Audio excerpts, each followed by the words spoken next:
வணக்கம். திருக்குறள் எல்லோருக்கும் வாழ்க்கை வழிகாட்டி. எந்த வயதிலும் எந்த நிலைமையிலும் இது நம்மை மெதுவாக நல்லதொரு பாதைக்கு அழைத்துச் செல்லும் நெறி. நாள் ஒன்றுக்கு 2 நிமிடம் மட்டும் கேளுங்கள். புரியாவிட்டாலும் பரவாயில்லை, நடைமுறைப்படுத்த முடியாவிட்டாலும் கவலையில்லை. கேளுங்கள், மெதுவாக உங்கள் மனதில் ஒரு மாற்றம் உருவாகும்.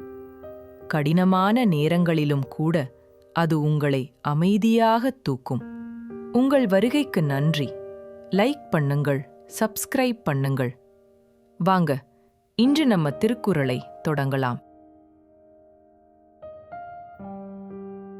இன்றைய குறள் அதிகாரம் 19 புறம் கூறாமை. குறள் எண் 181. வணக்கம். புறம் கூறாமை என்ற முக்கியமான அதிகாரத்தை இன்று தொடங்குகிறோம். ஒருவன் நல்லவனாக வாழ வேண்டுமானால் அறச்செயல்களை செய்ய வேண்டும் என்பது பொது விதி. ஆனால் ஒருவன் அறவழியில் நடக்க தவறினாலும் கூட அவனிடம் இருக்கும் ஒரு பண்பு அவனை பாராட்டுக்குரியவனாக மாற்றும் என்கிறார் வள்ளுவர். அந்த பண்புதான் புறம் பேசாதிருத்தல்.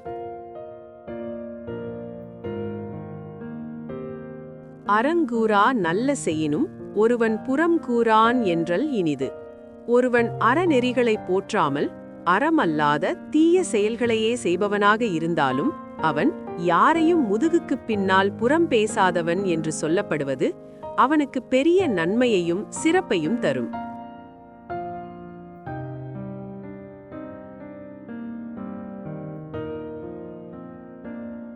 நாம் மற்றவர்களுக்கு உதவி செய்யாவிட்டாலும் சரி, தீமை செய்யாமல் இருப்பதே பெரிய உதவி. அதுபோலவே ஒருவரை புகழ்ந்து பேசாவிட்டாலும் பரவாயில்லை, அவர் இல்லாத போது அவரை பற்றி இழிவாக பேசாமல் இருப்பதே ஒரு பெரிய தர்மமாகும். இது நம்முடைய நாக்கை கட்டுப்படுத்தும் ஒரு சிறந்த ஒழுக்க பயிற்சி.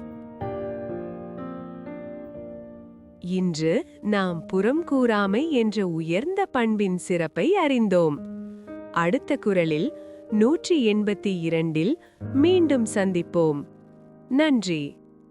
உங்கள் மனம் நிம்மதியாய், உங்கள் வாழ்வு நிலைத்ததாக இருக்க நமது சேனலுடன் இணைந்திருங்கள். வீடியோ பிடித்திருந்தால் லைக் செய்யவும் மற்றும் புதிய ஞானக் கருத்துக்களை பெற சப்ஸ்கிரைப் செய்ய மறக்காதீர்கள்.